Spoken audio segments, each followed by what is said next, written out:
연방정부가 향후 3년 동안 이민자 수를 대폭 줄이기로 했습니다. 앞서 정부는 내년과 내후년 각각 50만 명씩 이민자를 수용하겠다고 밝힌 바 있습니다. 그러나 오늘 마크 밀러 연방이민성 장관은 이 수를 크게 줄이기로 했다며 2025년부터 2027년까지의 새로운 이민자 유입 계획을 발표했습니다. 발표에 따르면 2025년에 39만 5천 명, 2026년엔 38만 명을 받아들이고 2027년엔 이보다 더 적은 36만 5천 명을 수용하기로 했습니다. 내년에만 21%를 줄이겠다는 겁니다. 특히 정부는 영주권 프로그램이 이미 캐나다에 있는 사람들에게 맞춰질 것이라며 내년 신규 영주권자 10명 중 4명은 이들이 될 것이라고 설명했습니다. 또 임시 거주자 규모를 전체 인구의 5%로 줄이기 위해 내년 임시 거주자 수는 44만 5,900여 명, 2026년엔 44만 5,700여 명으로 더 줄일 것이라고 설명했습니다. 정부에 따르면 올해 발급되는 유학 허가증도 43%나 감소했습니다. 이처럼 유입 인구 수를 줄이게 되면 2027년 말 필요한 주택 수요는 최대 67만여 채가 줄어들 수 있다고 정부는 덧붙였습니다. 정부는 코로나 팬데믹 시기 인력난 해소를 위해 더 많은 근로자가 필요했지만 이제 노동시장은 변했다며 양질의 일자리, 주택과 적절한 지원을 위해 책임있게 인구를 늘려나가겠다고 강조했습니다. 이민자에 대한 반감 여론이 급증하면서 정부가 이민 장벽을 높이는 방향으로 바꾼 겁니다.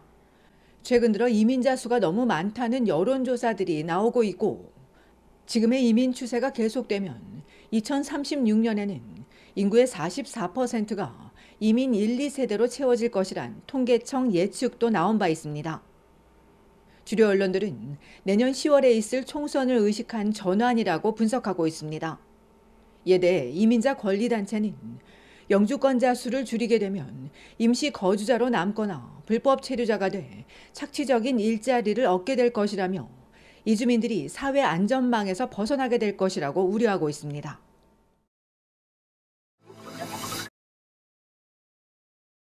온타리오주 토론토 다운타운에서 전기차가 단독 사고를 낸 뒤 불에 타면서 4명이 숨지는 사고가 발생했습니다.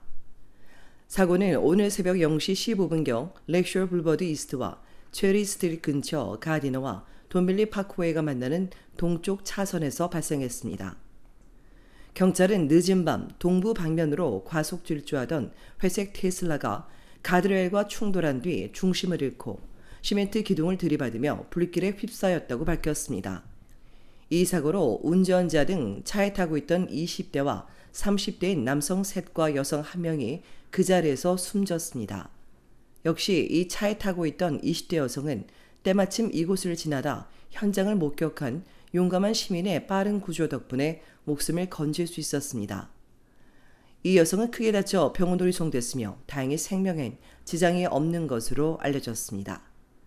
사고 신고를 접수받고 소방대가 현장에 출동했을 때 차량은 배터리에서 발생한 불로 이미 완전히 불길에 휩싸였고 오늘 아침 8시쯤 소방당국이 시커멓게 탄 채 앙상한 뼈대만 남은 테슬라를 옮긴 것으로 알려졌습니다.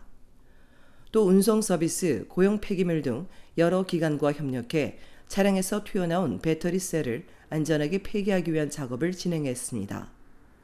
전기차 화재를 진압하려면 한 번에 엄청난 양의 물이 필요하다는 경찰은 북미 전역의 산업 전문가 및 동료들과 협력해 전기차 화재 신고에 대응하는 방법을 논의하고 있다고 밝혔습니다. 오늘 오전 내내 주변을 통제하고 정확한 사고 경위를 조사 중인 경찰은 이들이 어디로 향하고 무엇을 하고 있었는진 파악 중이라고 전했습니다. 오늘 오전까지 피해자들의 이름은 공개되지 않았습니다. 사고 당시 인근에 있었던 목격자는 큰 충격 소리가 들린 지 수분도 안 돼 불길이 6에서 9m 높이로 치솟았다며 보고 있는 것만으로도 두려웠다고 전했습니다. 한편 오늘 아침 8시 사고 현장에서 서쪽으로 한 블록 떨어진 지역에서 또 다른 차량이 콘크리트 기둥에 부딪히는 사고가 발생했으며 다행히 사고 차량 운전자는 경상에 그친 것으로 알려졌습니다. 앞서 올해 초엔 렉쇼 블루버드 구간에서 중심을 잃은 18세 소년이 마주오던 트럭과 부딪힌 뒤 강물에 빠졌다 구조됐으나 숨졌고 2020년 8월엔 보행자가 교통사고로 숨진 바 있습니다.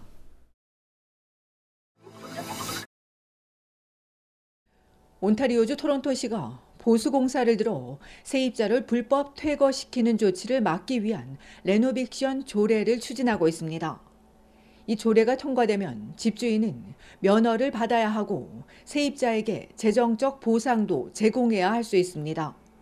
조례안에 따르면 집주인은 건축 허가를 받은 뒤 레노베이션 면허를 신청해 승인받아야 하며 이때 $700의 수수료를 내야 합니다. 또 집을 비우고 보수공사를 해야 한다는 전문 엔지니어 또는 건축가협회의 허가를 받은 제3자의 보고서도 제출해야 합니다. 세입자에 대한 보상 규정도 있습니다.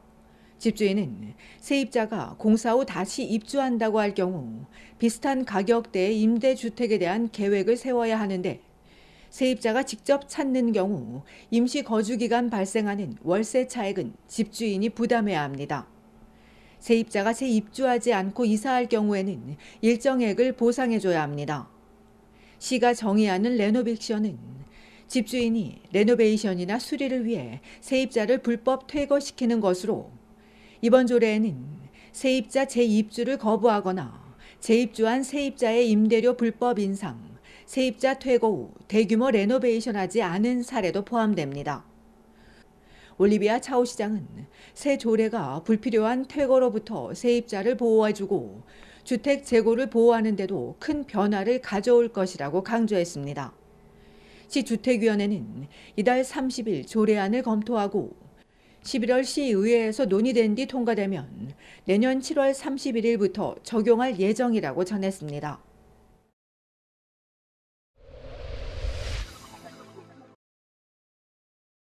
지난 토요일 밤 노바스코시아주 헬리팩스의 한 월마트 내 대형 워크인 오븐에서 숨진 채 발견된 19세 여성은 2년에서 3년 전 인도에서 모친과 이주한 카오루 양으로 확인됐습니다. 경찰은 여러 기관들이 함께 조사해야 하기 때문에 수사가 매우 복잡하고 상당한 시간이 걸릴 것이라며 사망 원인 등 자세한 내용은 공개하지 않았습니다. 다만 이날 오븐 문이 잠겨있지 않았다고 덧붙인 가운데 소녀의 사망 소식이 전해진 뒤 이곳 지역사회가 시작한 기금 모금에 10시간도 안 돼 6만 3천여 달러가 모였고 월마트 인근엔 여성을 애도하는 물결이 이어지고 있습니다.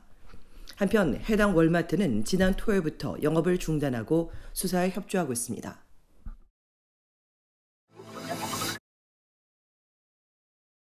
온타리오주 욕지역 경찰이 수십여 대의 골프 카트를 훔쳐 불법 거래하던 범죄 조직 일당 4명을 검거했습니다. 앞서 지난 8월 12대 골프카트 도난 신고를 받은 욕지역 경찰은 골프카트 절도 사건이 욕지역과 더럼, 워터루, 심코 카운티 등 온주 전역에서 발생했다는 사실을 파악하고 집중 수사한 끝에 이달 중순 토론토 북쪽 이스트 글린버리와 조지나 타운에 급습해 골프카트와 도난품 등을 압수했습니다. 이정 농장 부지에서 카트 운반에 사용된 트레일러와 20만 달러 상당의 골프카트, 10만 달러 상당의 휴게 포켓몬, 대마초 등을 압수한 경찰은 사건 해결에 골프카트 GPS 추적기가 큰 도움이 됐다며 다른 도난 카트들을 추적하는 데 수사를 확대하고 있다고 전했습니다. 골프장 오너협회에 따르면 2021년 이후 온주 23개 골프장에서 적어도 258대의 카트가 도난당했고 대부분은 불법 시장에서 한 대 최대 $10,000에 거래됐을 것으로 추정되고 있습니다.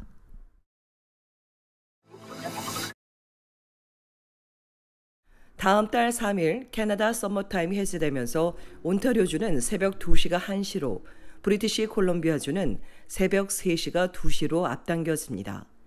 서머타임이 해제되면 한국과의 시차는 토론토가 14시간, 밴쿠버는 17시간으로 늘어나고 수면 시간도 1시간씩 더 늘어나게 되지만 우리 몸이 적응하는 데 일정 시일이 필요하기 때문에 건강을 해치고 음주 교통사고가 증가할 수 있다는 지적입니다.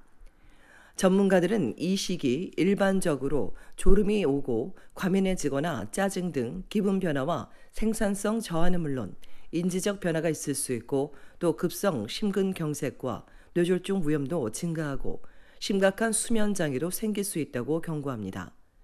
이에 따라 숙면을 위해 더 신경 써야 하고 자녀를 둔 부모는 지금부터 취침 시간을 조금씩 앞당기는 것이 도움이 되며 피곤할 땐 20분에서 30분의 낮잠이 도움을 준다고 조언했습니다. 한편 앞서 온주와 브리티시 콜룸비아주가 서머타임을 아예 없애기로 결정했지만 인근주와 미국에서 통과되지 않아 아직은 그대로 유지되고 있습니다.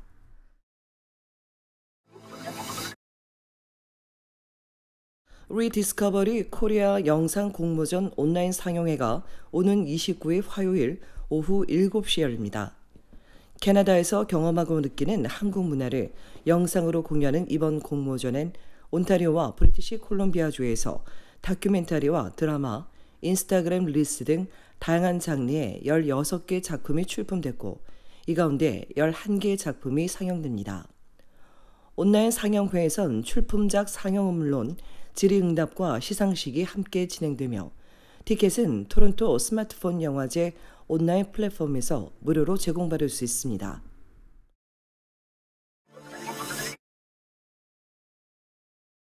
온타리오주 홍폭 정신건강협회가 자살 예방 세미나를 진행합니다.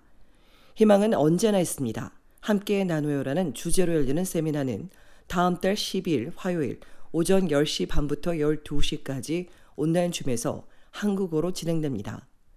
희망을 이야기하는 자리가 될 것이라는 홍폭의 강소연 복지사는 많은 분들이 무료 세미나에 참여하길 바란다며 궁금한 사항은 이메일로 문의해 줄 것을 부탁했습니다.